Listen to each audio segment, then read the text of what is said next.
Hello friends, एक बार फिर से आपका स्वागत है हमारे जिप्सा यूट्यूब चैनल पे। मैं हूं Vivek Singh, fire and safety trainer. और आज के इस वीडियो में मैं आपको बताने वाला हूं कन्फाइंड स्पेस के बारे में कि जब भी कोई पर्सन अगर कन्फाइंड स्पेस पे एंट्री करता है तो उससे कम्युनिकेशन का जरिया क्या होना चाहिए, जो कि एक इफेक्टिव होना चाहिए। जैसे कि हम जानते हैं कि अगर कन्फाइंड स्पेस पे हम एंट्री करते हैं तो हम एक लिमिटेड टाइम के लिए ही वहां पे वर्क करते हैं, लेकिन उस लिमिटेड टाइम में ऐसा कोई भी इंसिडेंट या कोई भी एक्सीडेंट हो सकता है। तो उसकी प्रॉपर इंफॉर्मेशन पाने के लिए हमारे पास कुछ ऐसा इफेक्टिव कम्युनिकेशन सिस्टम होना चाहिए जिससे कि जो भी उस कन्फाइंड स्पेस पे एंटर कर रहा है उसको हम प्रॉपर वे में उसको गाइड कर सके और वो हमको भी इंफॉर्मेशन दे सके in case of any emergency और भी अगर किसी चीज की अगर रिक्वायरमेंट होती है तो। और उसका जो मैं आपको बता रहा हूँ जो उसका तरीका होता है, आप मेरे हाथ में ये रोप देख रहे होंगे। ये जो रोप है नेचुरल फाइबर रोप है। इस रोप के जरिए हम लोग क्या कर सकते हैं, ये इसको हम लोग बोल सकते हैं कि इमरजेंसी लाइफ लाइन, कि जो भी पर्सन अगर उसके अंदर एंट्री कर रहा है तो इस रोप का क्या उसमें महत्व वो होता है। क्योंकि ऐसा हम लोग जानते हैं कि जो रेडियो कम्युनिकेशन सिस्टम होता है वो कभी कभी फेल हो जाता है, वो कभी कभी प्रॉपर वर्क नहीं कर पाता है या उसको नेटवर्क जो भी चीजें रहती है उसमें, तो वो इश्यूज उसमें क्रिएट होते हैं। बट ये क्या है, आपका मैनुअली है, इसमें किसी भी प्रकार का कोई प्रॉब्लम नहीं रहता है। हाँ, ये दो तरीके से कनेक्ट रहता है। अब इसको मैं बताता हूँ कि कैसे हम लोग उस पर्सन को, जो पर्सन कन्फाइंड स्पेस पे एंट्री कर रहा है, कैसे हम लोग उसको बांधते हैं। और उस लाइन को हम लोग लाइफ लाइन या बो लाइन भी बोलते हैं। आप देख लेंगे कि इसको मैं इस तरीके से लिया, इस तरीके से लिया और मैंने इसको नीचे से लिया, फिर यहाँ से मैंने क्या किया, इसको इस तरीके से बांधा। तो ये हमारा क्या हो जाता है, ये इस तरीके से हो जाता है। और हम लोग इसको क्या करते हैं, फिर यहाँ पे इस तरीके से हम लोग इसको टाइट कर देते हैं। यहाँ पे क्या हो गया, इस तरीके से हमने उसके कमर पे बांध दिया।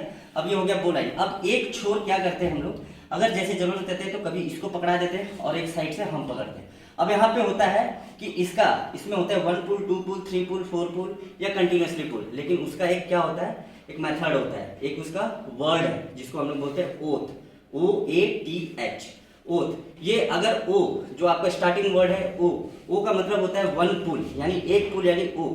अब ओ में क्या होता है आपका ओके, जैसे उसने क्या किया, एक पुल किया, ये किया एक पुल, ऐसे किया, मतलब ओके।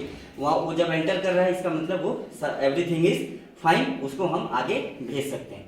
देन उसके बाद होता है 2 पुल। अब जैसे क्या करेगा वो, अगला मेरे को 2 पुल करेगा, चाहे मैं उसको 2 पुल करूंगा 1 2, इस टाइप से। अगर जो 2 पुल होता है means allow the slack.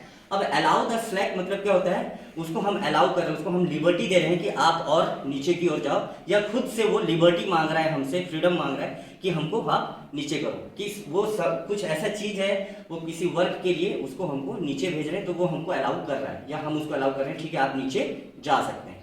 Third होता है 3 पुल में 1 2 3, इस तरीके से। अब आप भी पुल करो, 1 2 3, इस तरीके से 3 पुल होता है, means take up the slack. अब टेक अप द स्लैक मतलब क्या होता है, जो है वहां पे, इसका मतलब उसने 3 पुल किया है, या तो वो बोल रहा है कि वहीं पे होल्ड करो, वहीं पे रोक दो, या तो फिर वो बोल रहा है कि मेरे को थोड़ा सा ऊपर की ओर, मतलब वो कुछ सिग्नल दे रहा है। Means take up the slack मतलब हमको अभी अलाउ नहीं कर रहे कि उसको हम आगे भेजें, उसको एज इट इज हमको वहीं पे रखना होता है। और लास्ट होता है एच, जो ओथ में एच होता है हेल्प, यानी 4 पुल, 1 2 3 4। और ये 4 पुल कौन करेगा, अगला जो कन्फाइंड स्पेस में एंटर किया है। चलिए आप 4 पुल कीजिए, 2 3 4। अब ये 4 पुल का मतलब क्या हो गया, या फिर कभी कभी कंटिन्यूसली भी हो जाता है। आप कंटिन्यूसली एक बार खींचो, ये क्या हो जाता है, इसका मतलब क्या हो जाता है, उसने हेल्प की गुहार लगाई है, मींस इमरजेंसी है, कोई इमरजेंसी, इसलिए उसने 4 पुल किया, 1 2 3 4। इसका मतलब जहां तक वो पहुंचा है वहां पे कुछ ऐसा सर्टेन, कुछ ऐसा हैजार्ड्स है, कुछ ऐसा रिस्क है, या फिर उसी के साथ उस पर्सन के साथ इंसिडेंट हुआ है, या फिर अनकॉन्शियस डिस्कंफर्ट, जो भी चीज है। तो उसने 4 पुल के माध्यम से उसने हमको क्या बताया कि उसको इमरजेंसी, उसको हेल्प की नीड है, तो हमको तुरंत अब वहां पे इमरजेंसी हेल्प या फिर और भी कुछ ऐसी सुविधाएं हैं जिससे कि हम उस पर्सन को हेल्प कर सकते हैं। अगर उसको रेस्क्यू करना होता है तो रेस्क्यू की टीम को हम बुलाते हैं और उसको हम रेस्क्यू करके लेके आते हैं। तो ये 4 होता है जिसको हम लोग कन्फाइंड स्पेस में जो हम लोग का कम्युनिकेशन होता है, प्रॉपर कम्युनिकेशन या इफेक्टिव कम्युनिकेशन हम बोल सकते हैं। ये रस्सी के मदद से, इस रोप के मदद से हम तो कन्फाइंड स्पेस में जो पर्सन एंटर किया है उससे हम प्रॉपर कम्युनिकेट कर सकते हैं। मैं एक बार फिर से आपको बता रहा हूं, ओथ, ओ यानी ओके, इसका मतलब होता है 1 pull, a allow the slack, it means 2 pull, फिर है टी टेक अप द स्लैक मतलब 3 पुल, और एच होता है हेल्प यानी 4 पुल, या फिर आप बोल सकते हैं कंटिन्यूसली पुल, यानी खींचना, वो खींच रहा है, ठीक है, खींच रहे हैं हम लोग, खींचने, रस्सी के खींचने के माध्यम से हम लोग को पता चलेगा कि अगला जो पर्सन एंटर किया है उसको क्या रिक्वायरमेंट है वहां पे। आई होप कि आपको ये वीडियो समझ में आया होगा कि हम जब कन्फाइंड स्पेस पे एंट्री करते हैं तो ये जो इफेक्टिव कम्युनिकेशन के लिए हमको ये रोप लाइन, ये लाइफ लाइन की नीड बहुत ही ज्यादा होता है। Okay, thank you.